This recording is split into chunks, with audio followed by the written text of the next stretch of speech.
নমস্কার বন্ধুরা, আজ আবারও একটা নতুন স্বাদের রেসিপিতে তোমাদের সামনে হাজির হলাম। আজকে আমি দেখতেই পাচ্ছ মোচা নিয়ে নিয়েছি। মোচাটাকে আমি খুব সুন্দরভাবে এইভাবে ছাড়িয়ে নিয়েছি। আজকে আমি মোচা বাটা বানাবো। মোচার রেসিপি তো আমরা অনেক খেয়েছি, কিন্তু আমার মধ্যে একবার মোচা বাটা এভাবে বানিয়ে খেয়েও বেশ ভালো লাগবে। চলো দেখে নাও কীভাবে এটা আমি বানাচ্ছি। আমি মোচাগুলোকে এইভাবে ছাড়িয়ে নিচ্ছি। আমি কিন্তু প্রথম যে ডগার দিকে যে কচি ফুলগুলো থাকে মোচার, সেগুলো নিয়ে নিচ্ছি। তো এইগুলোকে নিয়ে নেওয়ার পর আমি এগুলোকে এর যে শক্ত ডাঁটিটা আছে আর সেগুলোকে আর সাদা যে অংশটা আছে সেগুলোকে আমি একটু বেছে ফেলে দেব। দেখো বেছে কিন্তু আমি একটু এগুলোকে ফেলে দিচ্ছি। এই যে এই শক্ত ডাঁটিটা আর এইটা ফেলে দিলাম। যে খুব যেগুলো কচি সেগুলোর ফেলার দরকার নেই, খুব যেগুলো ছোটো ফুল সেগুলো ফেলার দরকার নেই। এরকম যেগুলো মোটা ফুল আছে সেইগুলোর থেকে একটু বড় ফুল যেগুলো সেগুলোর থেকে ফেলে দিও। কারণ এই শক্ত যে লাঠিগুলো আছে এগুলোকে যাই করো না কেন কিছুতেই কিন্তু সিদ্ধও হয় না, আর খাওয়ার সময় কিন্তু বেশ বিরক্ত লাগে। তারপরে ওগুলোকে আমি এরকমভাবে কেটে নিয়েছি। কেটে নিয়ে এইভাবে আমি ভাপিয়ে নিচ্ছি। লবণ আর একটু সামান্য হলুদ দিয়ে এগুলোকে ভাপিয়ে নিলাম। ভাপিয়ে নেব কিন্তু খুব ভালো মতো।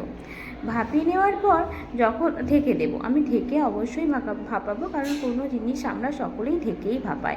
তো ঢেকে দেখো ভাপিয়ে নিয়েছি। আমি পুরো জলটা কিন্তু এই কড়ার মধ্যেই মেরে নিয়েছি, আলাদা করে আর জল ছেঁকে ফেলিনি। তোমরা যদি জল ছেঁকে ফেলতে চাও ফেলতেই পারো, কোনো অসুবিধা নেই। ঠিক আছে, তারপরে আমি কড়াটা যথারীতি ধুয়ে পরিষ্কার করে নিয়েছি আর এতে তেল দিয়ে নিয়েছি। তেল দেওয়ার পর এর মধ্যে আমি একটু কালো সর্ষে আর শুকনো লঙ্কার ফোড়ন দিয়ে নেব। কালো সর্ষে আর শুকনো লঙ্কাটা যখন দেখবো একটু ভাজা ভাজা হয়ে গেছে, সেই সময় আমি এখানে কি দেবো বলো তো, একটু সাদা জিরে দিয়ে নেব। দেখো সর্ষের পরিমাণটা একটু অল্পই দিও, যেমন পরিমাণে তোমরা মোচাটা নেবে সেই অনুযায়ী কিন্তু দিয়ে নিও। আর জিরেটাও কিন্তু আমি সামান্য দিয়েছি। আর যে যেমন ঝাল পছন্দ করো সেই রকম কিন্তু শুকনো লঙ্কাটা দিয়ে নিও। তারপরে এটাকে একটু ভাজা ভাজা হয়ে যাবে, একটু পোড়া পোড়া করেই ভেজে নিও। হ্যাঁ দেখো, আবার খুব বেশি যেন পুড়ে না যায়, তাতে কিন্তু ভালো লাগবে না। তারপরে আমি আমার মোচার অনুযায়ী আমি 2 কোয়া রসুন দিয়ে দিলাম।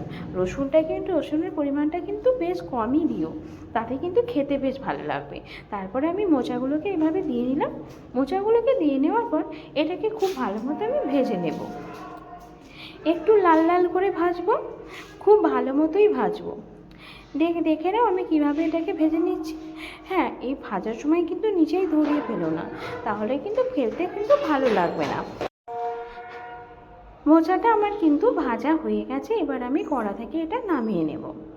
এই দেখো নামিয়ে নিলাম। আমার একটু মোচাটা লেগে যাচ্ছিলো বলে আমি এই খুন্তিটার ব্যবহার করেছি। নামিয়ে নিয়ে এটা মিক্সিতে দিয়ে নিলাম।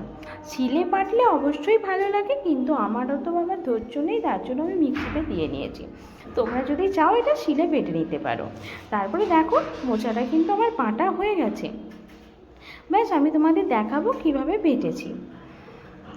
মোচাটা কিন্তু একটু মিহি করেই বেটে নিও, তাহলে কিন্তু খেতে বেশ ভালো লাগবে। ব্যাস, মোচাটা আমি বাটা হয়ে গেছে, দেখিয়ে দিলাম তোমাদের। এরপর এটাকে আমি একটা প্লেটে নিয়ে নেব।